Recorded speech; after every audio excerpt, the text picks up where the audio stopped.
Pues vamos a hablar de este tema de los mecanismos automatizados para las actividades vulnerables, una nueva obligación de la Ley de Prevención de Lavado de Dinero. Bien, esto pues derivado de la reciente reforma a la Ley Federal para la Prevención e Identificación de Operaciones con Recursos de Procedencia Ilícita, la cual fue publicada en días muy recientes. Vamos a poner aquí, vamos a iniciar ya con la presentación. Bien, esta reforma, como algunos de ustedes ya lo han de saber, se propuso desde el 31 de octubre del año pasado. Un senador, el senador Javier Corral, fue el que presentó la iniciativa de reforma de esta ley, y esta reforma pues pasó por todo el proceso legislativo que corresponde, y finalmente el 30 de junio fue aprobada ya también por la Cámara de Diputados y se turnó al Ejecutivo para efectos de su publicación en el Diario Oficial. Fue hasta el 16 de julio, 2 semanas después de que fue aprobada. El 16 de julio fue publicada en el Diario Oficial de la Federación. En este decreto se estableció una entrada en vigor de forma, pues vamos a decir, escalonada. En los artículos transitorios de este decreto se estableció que de entrada el decreto de la reforma entraría en vigor al día siguiente. Sin embargo, también se estableció que respecto de las nuevas obligaciones del artículo 18, la Secretaría de Hacienda tendría que hacer modificaciones a las reglas de carácter general, y en las reglas de carácter general se establecería o se va a establecer el plazo en el que van a entrar en vigor las nuevas obligaciones. Para esto, la Secretaría de Hacienda tiene un plazo máximo de 12 meses a partir del 16 de julio del 2025 para modificar las reglas de carácter general, y en esas reglas de carácter general que se modifiquen, se van a establecer los plazos en que van a entrar en vigor las nuevas obligaciones que están en el artículo 18. Bien, a manera de un contexto breve, vamos a decir que esta ley de prevención de lavado de dinero, bueno, señala o establece un catálogo de actividades vulnerables que están previstas en el artículo 17 de esta ley. En este artículo encontramos que es actividad vulnerable, por ejemplo, la venta de boletos o fichas para participar en juegos con apuesta, concursos o sorteos. Es actividad vulnerable en la emisión y comercialización de tarjetas de crédito, tarjetas de servicio, tarjetas prepagadas, monederos electrónicos, cuando no son emitidos por una entidad financiera. También el otorgamiento de préstamos cuando no los otorga una entidad financiera, sino una entidad distinta. También es actividad vulnerable la construcción y venta de inmuebles, el desarrollo inmobiliario, la intermediación en operaciones de compraventa de inmuebles.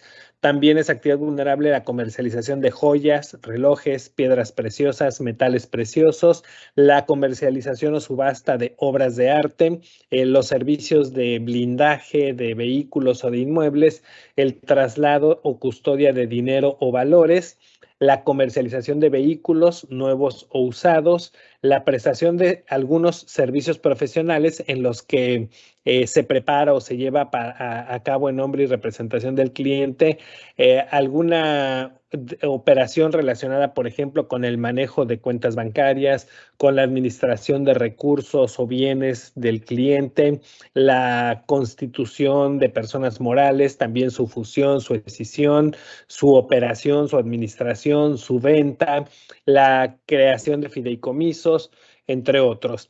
También es actividad vulnerable la prestación de servicios de notarios públicos, de corredores públicos, la recepción de donativos por parte de asociaciones y sociedades sin fines de lucro, algunas operaciones de comercio exterior, también el arrendamiento de bienes inmuebles y las operaciones con activos virtuales. Entonces, quienes realizan alguna de estas actividades vulnerables, algunas de ellas con algunos umbrales económicos a partir de los cuales se consideran actividad vulnerable, bueno, pues tienen que cumplir con las distintas obligaciones previstas en esta ley de prevención de lavado de dinero, y hasta el 16 de julio del 2025, las obligaciones que estaban previstas en la ley eran, entre algunas otras, las que están contenidas en el artículo 18 de esta ley. Este artículo 18 contenía 6 fracciones y establecía las obligaciones de identificar al cliente, solicitar la información sobre su actividad o ocupación,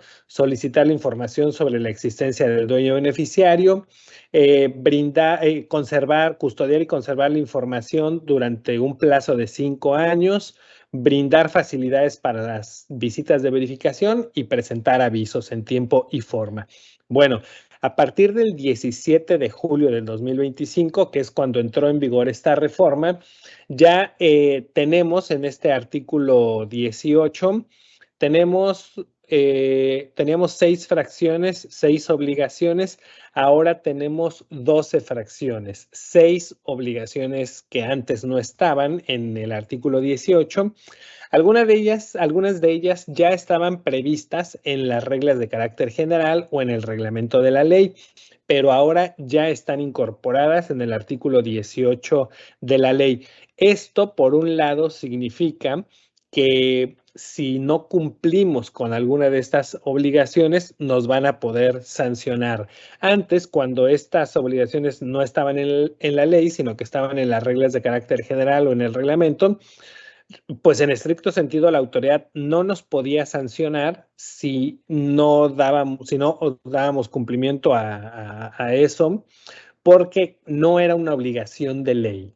Ahora ya son obligaciones de ley. Si las incumplimos ya nos van a poder sancionar. Bueno, una de estas obligaciones es la que vamos a tocar el día de hoy y es la relativa a los mecanismos automatizados. Bien, entonces, antes de ya entrar a ver esta nueva obligación, tenemos que decir que esta reforma que se aprobó y que ya está publicada y que ya está entrando en vigor en alguna parte, dice que la reforma busca dar cumplimiento a las recomendaciones del Grupo de Acción Financiera, el GAFI. El GAFI es un ente intergubernamental que le indica a todos los países lo que deben establecer en su legislación para prevenir y combatir el lavado de dinero. Y entonces el GAFI señala que los gobiernos, los países, deben establecer medidas a cargo de quienes prestan servicios financieros, de todas las entidades financieras, pero también estas obligaciones deben estar dirigidas a las actividades y profesiones no financieras. Y en nuestro país a esas actividades y profesiones no financieras se les denominó actividades vulnerables. Bueno, pues estas actividades vulnerables deben cumplir con obligaciones o se les deben establecer obligaciones similares a las que tienen las entidades financieras.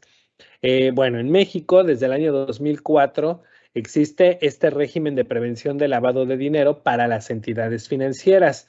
En 2012 se publica la Ley de Prevención de Lavado de Dinero y entra en vigor en 2013. Y en esta ley se regula en materia de prevención de lavado de dinero a las actividades y profesiones no financieras. Todo esto en cumplimiento a las recomendaciones del GAFI. Pero en el 2017 el GAFI le hace una evaluación a México y señala que no están cumplidas del todo las recomendaciones del GAFI. Entonces, pues le señalan a México que tiene que hacer lo necesario para dar cumplimiento, un mayor cumplimiento a las recomendaciones del GAFI, y es por eso que se había estado intentando reformar la ley para ajustarla a lo que indica el GAFI. Bueno, pues finalmente esto ya se dio y esto se dio porque en este y el siguiente año el GAFI ya está en la siguiente evaluación que tenía programada para México y el GAFI pues tiene que supervisar si México dio cumplimiento a las observaciones que se le hicieron en la visita anterior. Entonces, por eso es que de manera urgente se aprueba esta reforma. Entonces, como las recomendaciones del GAFI dicen que las actividades no financieras deben tener obligaciones similares a las que tienen las entidades financieras, es por eso que en esta reforma se establecen nuevas obligaciones que son similares a las que tienen las entidades financieras. Las entidades financieras decíamos que desde el 2004 ya tienen varias obligaciones en materia de PLD y bueno, se han ido ahí ajustando, perfeccionando estas obligaciones a cargo de las entidades financieras y ahora lo que se pretende es que las actividades vulnerables tengan las mismas obligaciones o muy similares a las que tienen las entidades financieras, y todo esto porque así lo señala el GAFI.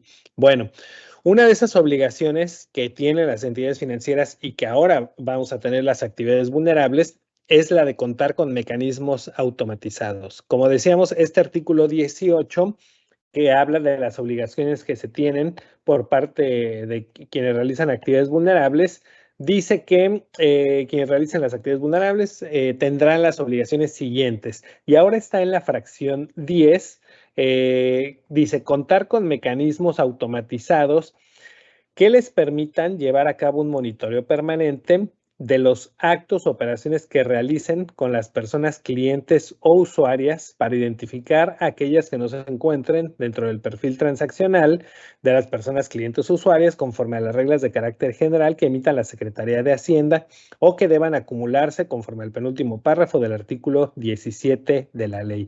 Ahorita vamos a ir viendo esto parte por parte porque, bueno, se contienen tres finalidades de los mecanismos automatizados. Muy bien. Luego dice, dichos mecanismos también deberán permitir dar un seguimiento intensificado a las personas, clientes, usuarios que sean consideradas personas políticamente expuestas o de alto riesgo. Muy bien, vamos a desglosar esto porque aquí, bueno, vemos que el sistema automatizado sirve o debe servir para varias cosas. Bueno, en primer lugar, nos habla de que un mecanismo, de que se debe contar con mecanismos automatizados.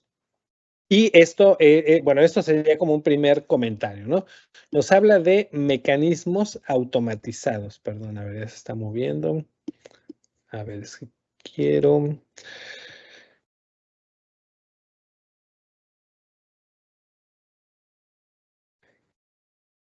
automatizados, ¿no? Tenemos que contar como actividades vulnerables con un mecanismo automatizado para lograr determinados fines. Bien, entonces vamos a ver cuáles son los fines. El primer fin del mecanismo automatizado que debemos contar, con el que debemos contar, es para llevar a cabo un monitoreo permanente de los actos o operaciones que se realicen con los clientes o usuarios para identificar aquellos actos u operaciones que no se encuentren dentro del perfil transaccional del cliente o usuario. Entonces aquí tenemos, a ver, los primeros elementos, un monitoreo permanente. Esto significa que yo en este mecanismo automatizado que voy a tener, a desarrollar, con el que voy a contar, debo de ir registrando todos los actos o operaciones que son actividad vulnerable que realizo con mis clientes o usuarios. Todas las operaciones que realizo que sean consideradas actividad vulnerable. Entonces, dependiendo de mi operación, de mi actividad vulnerable, pues voy a ir registrando los actos o operaciones. Por ejemplo, si me dedico a la actividad vulnerable de joyas, relojes, piedras preciosas, metales preciosos, tenemos un umbral. A partir de 805 UMAS, el acto o operación se considera que es actividad vulnerable. De acuerdo con esto, voy a llevar un registro de las operaciones que tengan un valor igual o superior a 805 UMAS. Si tengo la actividad de arrendamiento, estas son actividad vulnerable cuando el valor de la operación mensual es superior a 1,605 UMAS. Entonces, solamente esos arrendamientos van a ser considerados actividad vulnerable y voy a tener que ir registrando todos ellos. Si tengo la actividad vulnerable de préstamos, ahí no hay un umbral económico, sino que todos los préstamos son actividad vulnerable. Todos tendrían que estar en este registro que voy a llevar. Y el mecanismo automatizado me debe permitir llevar a cabo un monitoreo permanente de todos estos actos u operaciones. Entonces, el mecanismo automatizado, primero lo debo alimentar con todos los actos o operaciones que son considerados actividad vulnerable. Bueno, pues hasta antes de que existiera esta obligación, lo que debíamos de por sí llevar era un documento de registro y control de las actividades vulnerables.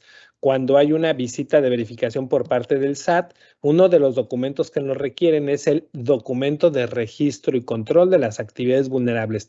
Esto ya lo debíamos de llevar desde antes. En primer lugar, es útil para que yo sepa en qué momento debo presentar avisos, cuáles son las operaciones que realizo, ir llevando, como el nombre lo dice, el registro y el control de las operaciones que realizo.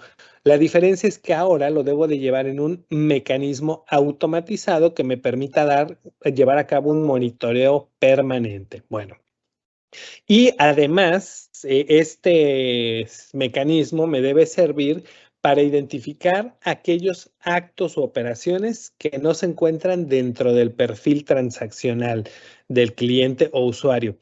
¿Qué es el perfil transaccional? Bueno, el perfil transaccional se refiere a las operaciones que cada cliente lleva a cabo, y esto se relaciona con las características del cliente, su actividad u ocupación, su nivel de ingresos, el número de operaciones que realiza, las características de las operaciones que realiza.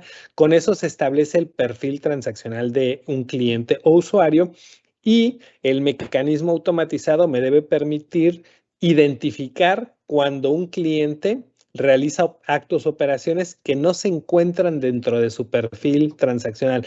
Vamos a poner el ejemplo o a tomar el ejemplo de una entidad financiera, en donde esto es como un poco más entendible, y que también es una obligación que tienen las entidades financieras, ¿no? Cuando yo tengo una cuenta en el banco, por ejemplo, mi perfil transaccional tiene que ver con mi actividad profesional. Yo soy abogado, ese es un elemento que se toma en cuenta.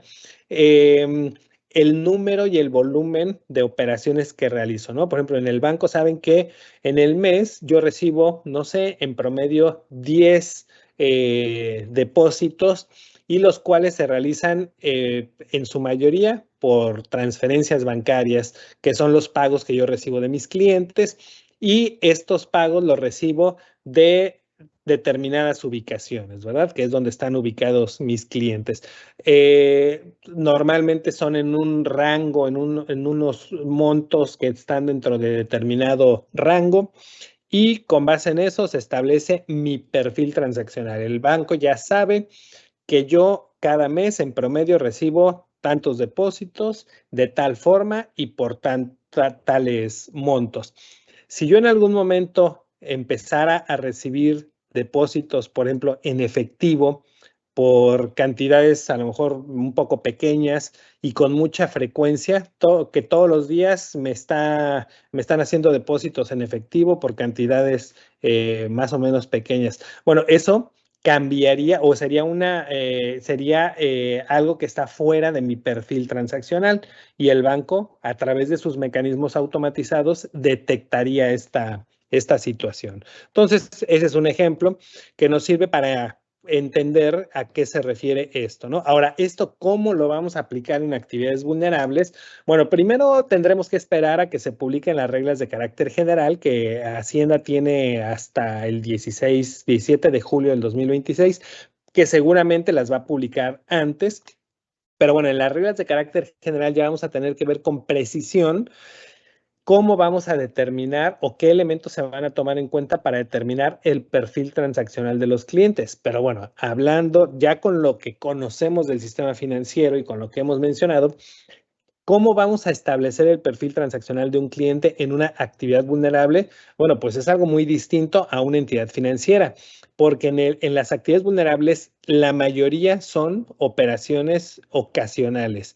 No tenemos establecido una relación de negocios con el cliente. Ponemos el ejemplo de las joyas, de la actividad vulnerable de la fracción 6 del artículo 17, en donde pues en una joyería llega un cliente, realiza una compra y pues no sabemos si ese cliente va a volver a realizar otra compra, y no sabemos cuándo lo va a hacer. No sabemos si regresará en una semana, en un mes, en 6 meses, en un año, o probablemente nunca regrese ese cliente, ¿no? Entonces, ¿cómo en la mayoría de las actividades vulnerables, cómo vamos a establecer un perfil transaccional?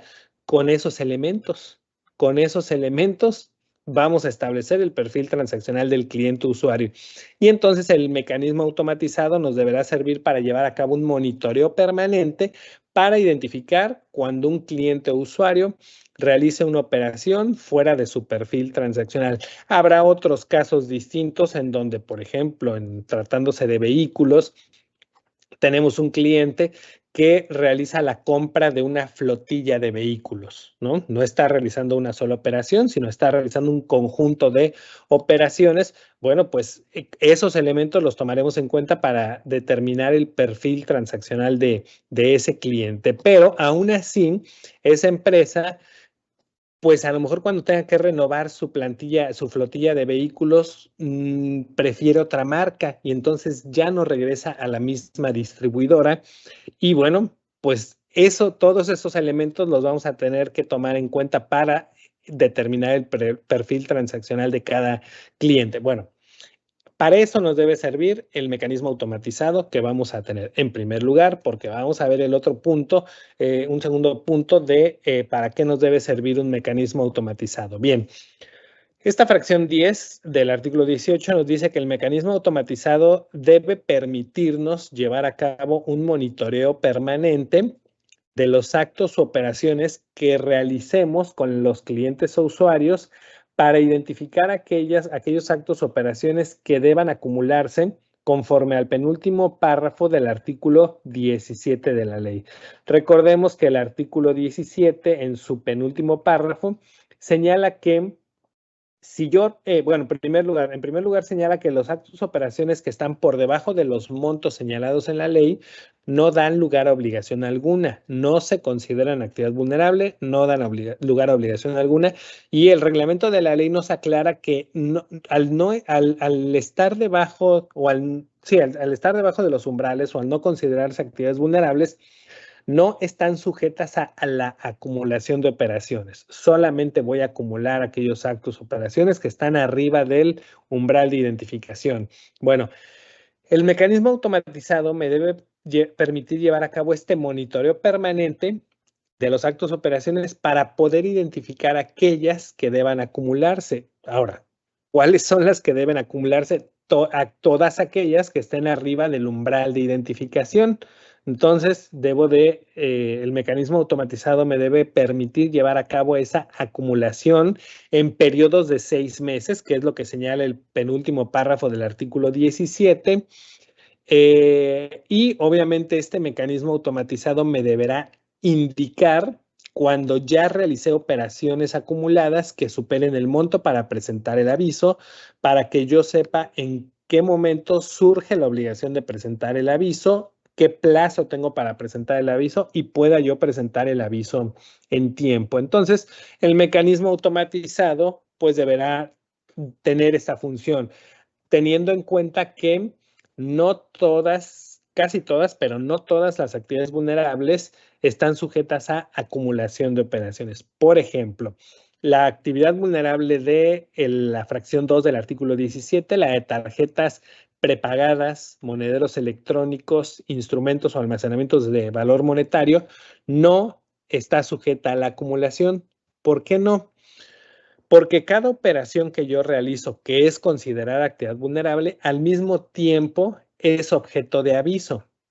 Entonces, si la operación ya es objeto de aviso, no tiene caso la acumulación de operaciones. La acumulación de operaciones lo que persigue es que cuando yo realice una operación que no llega al monto de aviso, la tenga que acumular con otras operaciones para que en el acumulado, si ese acumulado supera el monto para el aviso, presente yo el aviso, ¿no? Entonces, en la actividad vulnerable que estamos comentando, como en todos los casos presento aviso, no necesito acumular operaciones.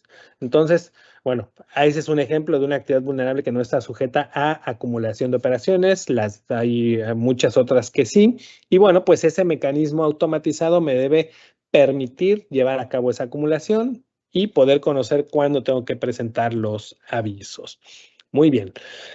Luego, el tercer objetivo del mecanismo automatizado es que nos debe permitir darle un seguimiento intensificado a las personas que sean consideradas personas, a los clientes usuarios que sean considerados personas políticamente expuestas. ¿Quiénes son las personas políticamente expuestas? Aquellas personas que han desempeñado alguna función, algún cargo público actual o actualmente o en el pasado, es decir, que en el momento en el que viene el cliente, en ese momento él desempeña una función pública en el país o en el extranjero, es considerada una persona políticamente expuesta, o si en el pasado la realizó, por ejemplo, alguien que tuvo el cargo de diputado en la legislatura anterior, ¿no?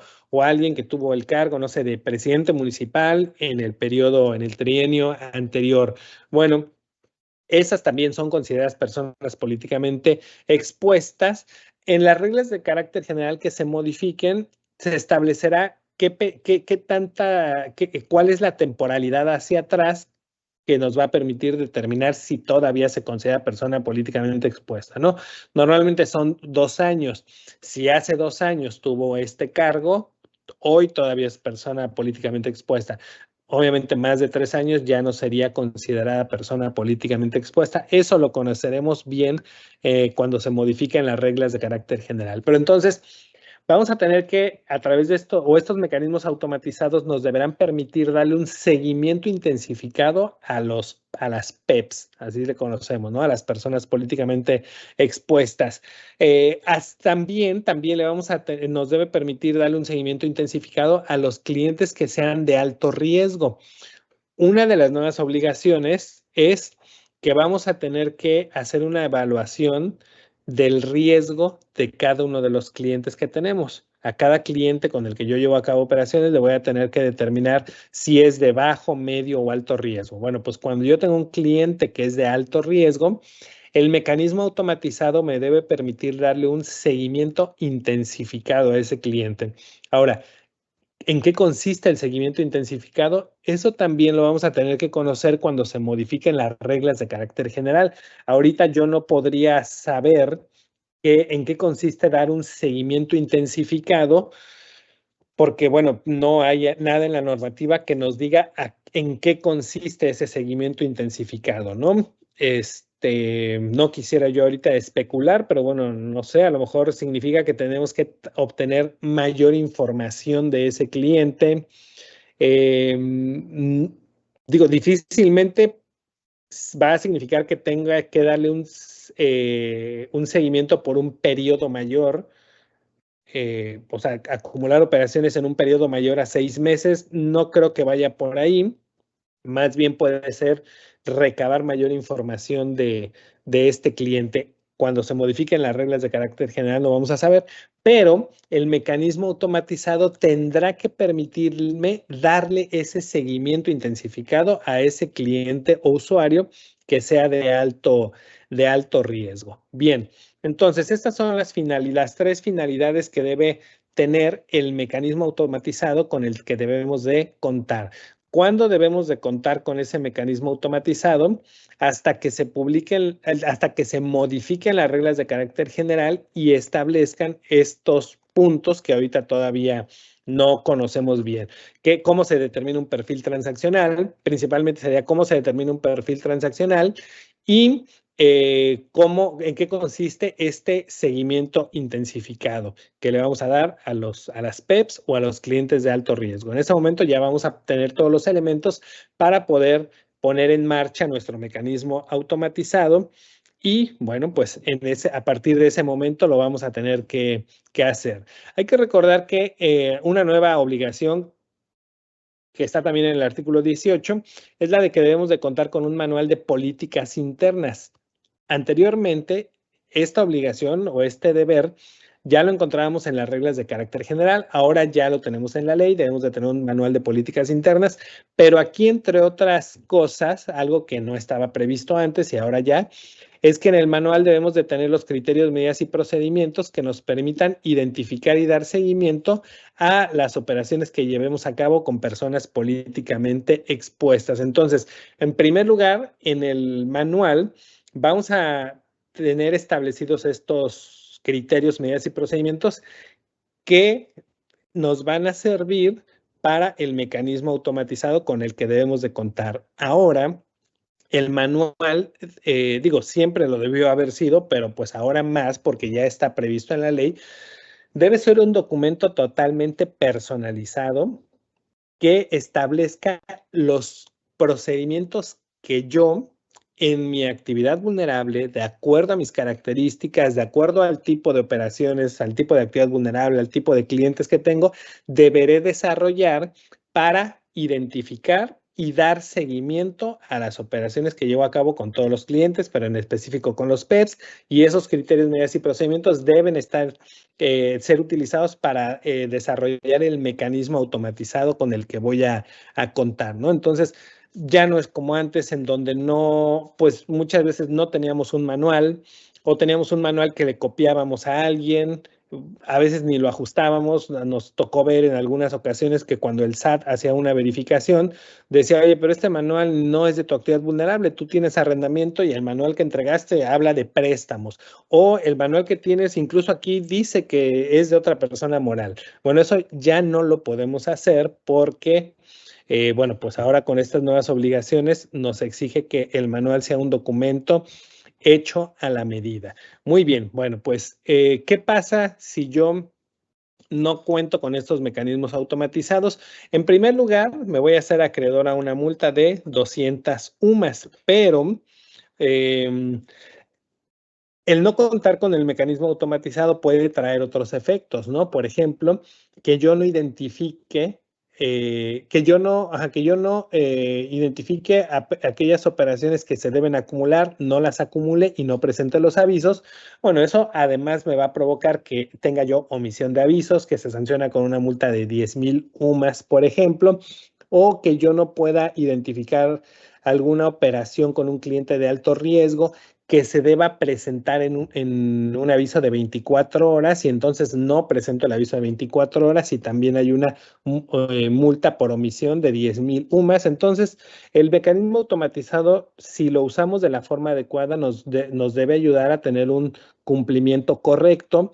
Si yo no tengo el sistema automatizado o no lo utilizo, no lo alimento de forma correcta o no funciona de manera correcta, me va a provocar otras omisiones que van a dar lugar a otro tipo de multas, ¿no? Bien, pues entonces, ¿cuál es la sanción? Perdón, ¿cuál es la infracción? No cumplir con las obligaciones del artículo 18. Y ahora, como vimos en el artículo 18, fracción 10, tenemos esta nueva obligación. Muy bien, pues ese es el tema del mecanismo automatizado. Ahorita, bueno, sabemos que en el mercado hay una variedad de sistemas que ofrecen o que están ofreciendo este beneficio. Sin embargo, bueno, ahorita Juan Carlos nos va a platicar un poquito más del sistema de Prevener, ¿no? Pero lo que necesitamos revisar es que ese sistema que nos van a ofrecer, ese sistema cumpla con estos 3 puntos que señalamos, ¿no? Es importante mencionar que el sistema que nos ofrezcan o que utilicemos, no va a suplir todo el trabajo que se debe hacer por parte del encargado de cumplimiento y del área de cumplimiento del sujeto obligado, ¿no? El sistema nos va a ayudar mucho, pero no realiza o no se hace cargo de todas las obligaciones, ¿no? Entonces, cuando algo en lo que tenemos que poner mucha atención es que cuando nos ofrezcan un sistema, si nos dicen casi que el sistema se va a encargar de todo y tú ya no te debes preocupar de nada, pues hay que dudar un poco porque no puede ser así, ¿no? Un sistema debe de cumplir las funciones que ya hemos visto que exige la normativa, nos puede auxiliar mucho en el cumplimiento de otras obligaciones, por ejemplo, en la integración del expediente del cliente, pero el sistema va a funcionar bien si lo alimentamos de manera correcta, ¿no? Y para alimentarlo de manera correcta, debemos de tener primero, una de las nuevas obligaciones que también existen es la de la capacitación, una capacitación adecuada para todo el personal involucrado, para que podamos recabar la información y la documentación que nos va a permitir alimentar el sistema. Y debemos de tener, desde luego, ese procedimiento para alimentar correctamente el sistema y que el sistema pueda desarrollar las funciones que están establecidas en la ley, ¿no? Si yo también como sujeto obligado pienso que, bueno, pues contando con un sistema ya no me tengo que preocupar por nada y no me preocupo por capacitar al personal, por tener los procedimientos pertinentes para el personal, pues no me va a servir el sistema, ¿no? Entonces debemos de tener también muy presente eso. Y ahorita, bueno, sabemos que Prevenet y nosotros estamos colaborando para que Prevenet pueda desarrollar las funciones que se exigen ahora en esta nueva obligación del artículo 18, fracción 10. Entonces, lo que ahorita nos va a decir Juan Carlos, bueno, tiene que ver con eso, que Prevenet, pues lo que busca hacer es una solución para esta nueva exigencia de la ley. Juan Carlos, te cedo la palabra y ahorita regresamos para ver qué preguntas tenemos de nuestros participantes.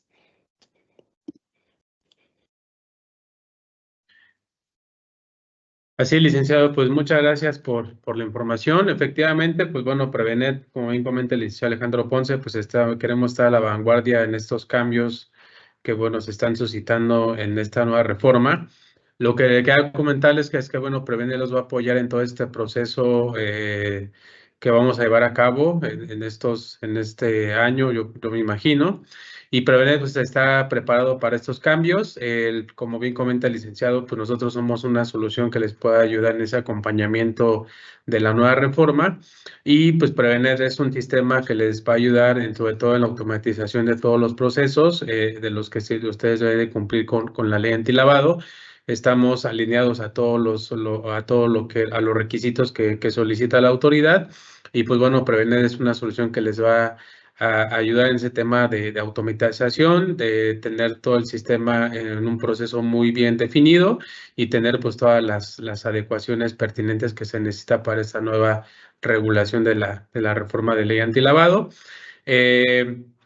Si necesitan alguna demostración de alguna de las actividades que ustedes reportan a la autoridad, pues con mucho gusto al final vamos a poner una diapositiva donde tienen los datos de contacto del licenciado Alejandro Ponce y de nuestro sistema de Prevenet para que se puedan acercar con nosotros y pues platicarles más a detalle sobre estos cambios que vamos a tener, sobre todo para esta nueva reforma que estamos pues ya en este proceso de adaptación, licenciado Alejandro Ponce. Así es, Juan Carlos. Ahorita, bueno, pues estamos a tiempo para poder hacer los ajustes necesarios y para que pues los clientes puedan tener este servicio que es lo que requieren. Bien, no sé si de las preguntas que tenemos, ¿quieres que las vayamos comentando? Sí, por favor, sí hay algunas aquí en el chat. Preguntan, buen día, somos una empresa de joyería. Nuestras operaciones son el 98% con el público en general y el 2% restantes son clientes con RFC, pero en ningún caso rebasamos el umbral de las 850 UMAS, ya que no tenemos clientes frecuentes. La mayor parte de las ventas son en efectivo y las demás son con tarjetas de crédito o débito, pero nunca con transferencia. Por lo tanto, conforme a las disposiciones, no tenemos obligación de identificar a dichos clientes. Sin embargo, tenemos la duda de si vamos a presentar alguna información adicional con estas modificaciones a la ley. Bueno, de entrada, si no tienen operaciones arriba de 805 UMAS, no son actividad vulnerable, no tendrían que estar dados de alta como actividad vulnerable, porque si se dan de alta como actividad vulnerable, la autoridad va a exigirles el cumplimiento de todas las obligaciones del artículo 18, del artículo 20, del artículo 32 y ustedes no realizan actividades vulnerables, ¿no? Entonces no tienen que estar dados de alta en el portal. Si en algún momento realizan alguna operación arriba de ese umbral, en ese momento tendrán que empezar a dar cumplimiento a las obligaciones de esta ley. Perfecto, Alejandro. Uno comenta, en el caso de arrendamiento, ¿es indistinto si el cliente paga con transferencia, efectivo u otro medio monetario? ¿Siempre debemos identificarlo si rebasa el umbral? Así es. De hecho, en todas las actividades vulnerables, no importa cómo nos pague el cliente, lo que importa es que se supere el umbral que está establecido en la ley, ¿no? Si el pago es con transferencia, con cheque, con tarjeta, con efectivo, no, eso no es relevante. Lo que importa es el monto. Claro, hay actividades que tienen límites del efectivo, tenemos que respetar los límites, pero para saber si es actividad vulnerable, lo que importa es el umbral de la operación, que si la operación supera el umbral. Perfecto. Este es para nosotros, dice Roberto López. Entonces, Prevenet se actualizará para bueno, se actualizará el sistema para esta nueva automatización.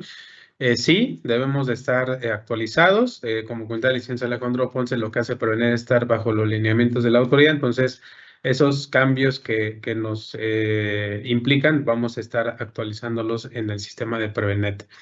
Pregunta Mariano Morán. Se ha comentado en otros foros sobre la identificación y avisos de los beneficiarios controladores a informar oficialmente, no solo el tenerlos identificados. ¿Esto cómo aplica para realizarlo y cumplir con este nuevo aviso? A ver, lo, híjole, es que ese es un tema pues para desarrollar un poco amplio. Pero, a ver, de una manera muy sencillo, muy breve, ¿no?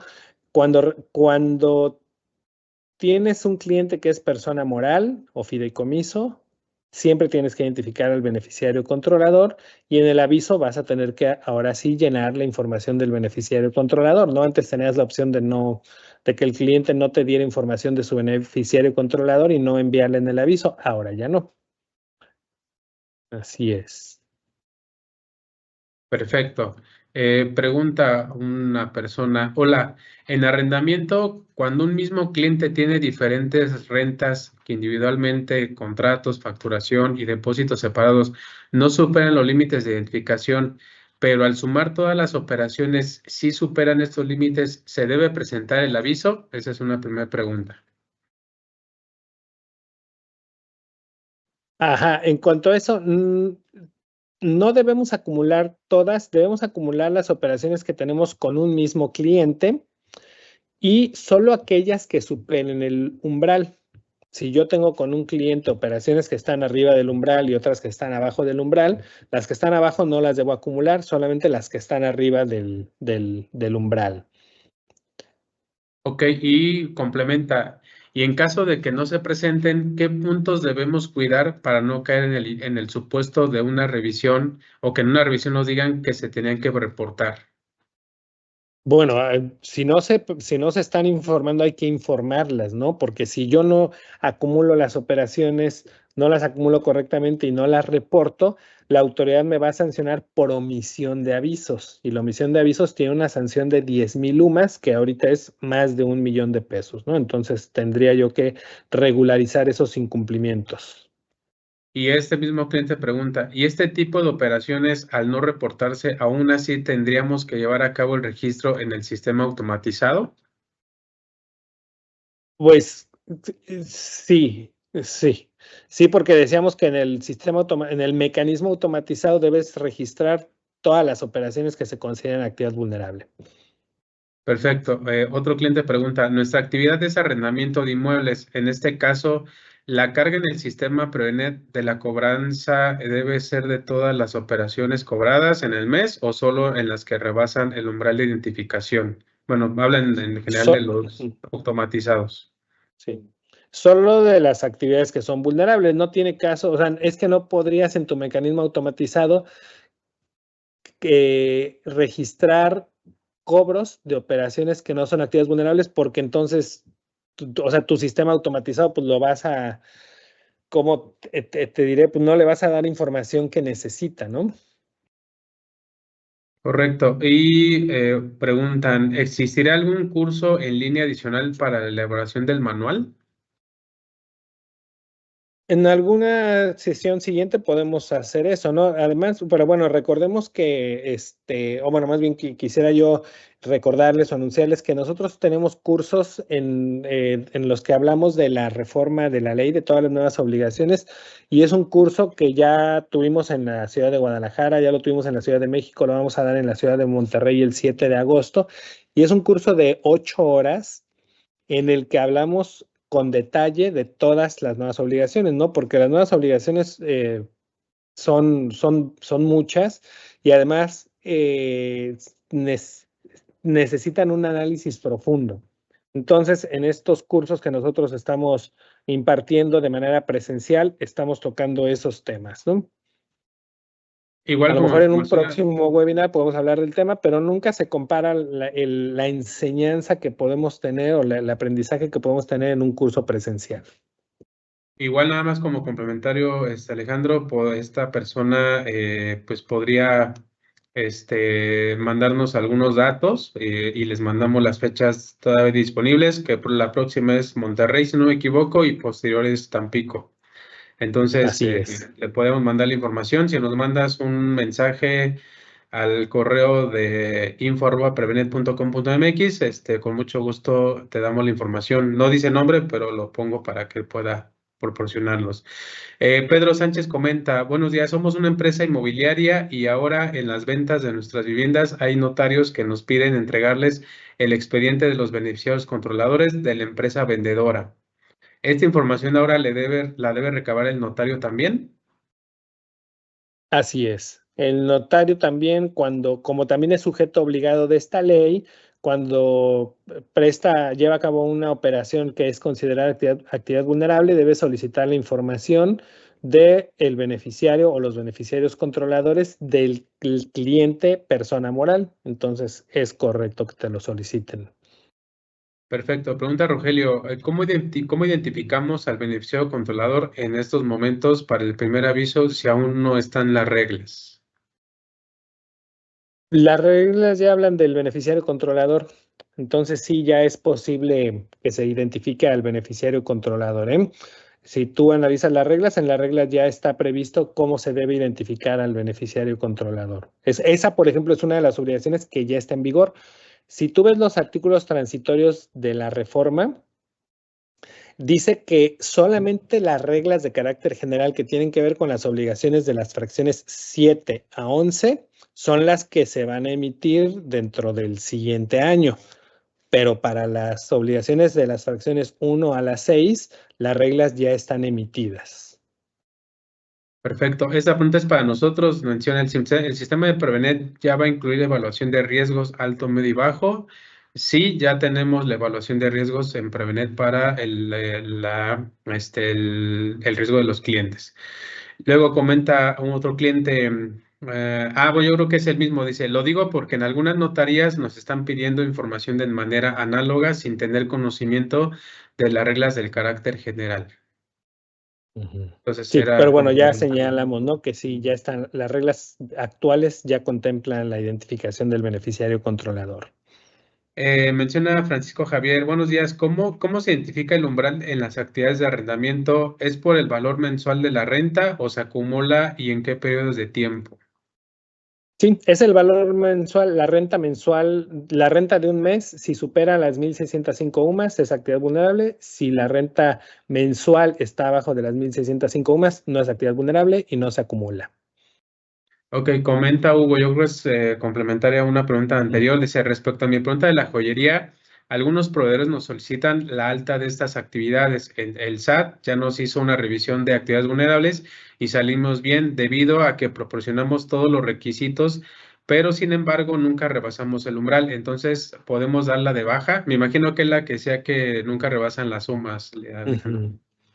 Sí, no es necesario que estés dado de alta, si no realizas actividades vulnerables. Perfecto, pues según yo son todas las preguntas que tenemos en el chat. De todos modos, hacemos nuevamente el anuncio de que si tienen alguna pregunta adicional o requieren algo por parte de nosotros, Estamos poniendo los datos del licenciado Alejandro Ponce Rivera Chávez, especializado y certificado en este tema de actividades vulnerables. Si tienen alguna asesoría, requieren algo adicional en que los pueda apoyar el licenciado, ahí están sus datos de contacto para que se puedan comunicar con él. Y del lado derecho, pues tenemos los datos de Prevenet, como les comentaba hace un momento, si requieren alguna demostración, información adicional sobre la nueva reforma o algo que necesiten por parte de nuestro sistema automatizado, pues con mucho gusto ahí están los datos de contacto para que se puedan, nos puedan escribir y con mucho gusto poder generar una demo, una reunión para explicarles pues la parte de operativa del sistema y cómo aplicaremos para la nueva reforma. No sé, licenciado Alejandro Ponce, si tenga algún comentario adicional a todo lo que estamos viendo o un comentario final respecto a este tema que nos acaba bien de informar. Gracias, Juan Carlos. Pues nada más, a mí me gustaría reiterar que la reforma es muy amplia, contempla varias obligaciones que cada uno de los temas es para desarrollarlo de una forma extensa, como el día de hoy, que solamente vimos una de las obligaciones.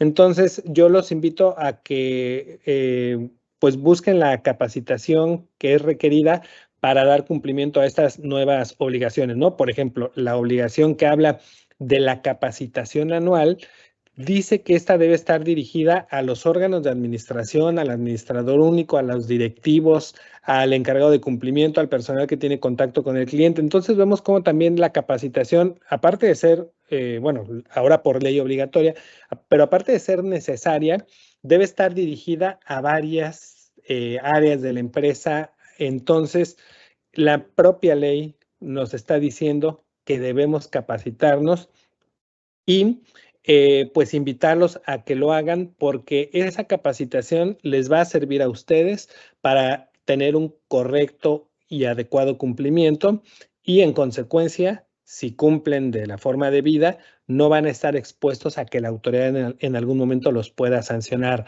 Las multas en esta ley son elevadas, pueden llegar a montos millonarios, pero todo eso o ese riesgo de ser sancionados lo podemos evitar en la medida en que tengamos una adecuada capacitación, ¿no? Entonces, invitarlos pues a que se acerquen con nosotros, con Prevenet, con nosotros, para que podamos apoyarlos en esas materias, en esas áreas. Gracias por acompañarnos en este webinar. Gracias a ustedes, Juan Carlos, al equipo de Prevenet, por darnos la oportunidad de participar en conjunto en estos webinars. No, pues Alejandro, nada que agradecer, al contrario, es un honor siempre contar con tu presencia, tus conocimientos y sobre todo impartirlos a nuestros clientes. Y reiterar nuevamente, pues si requieren información sobre los eventos que vamos a tener en conjunto con el licenciado Alejandro Ponce, estos que se comentan de Monterrey y Tampico, acérquensenos, ahí están los datos tanto de Alejandro como servidor y con mucho gusto estamos dándole seguimiento. Y nuevamente, Alejandro, pues darte las gracias por esta presentación que tuvimos en conjunto contigo y pues estamos ahí a la espera de cualquier comentario y pues te agradezco nuevamente tu participación, Alejandro. Gracias, Juan Carlos. Nos vemos en el siguiente webinar. En el siguiente webinar estén atentos en sus redes sociales para el siguiente webinar. Por lo pronto les agradecemos nuevamente su participación y nuevamente, Alejandro, muchas gracias por todo y seguimos en contacto con todos. Que tengan buen día a todos. Hasta luego.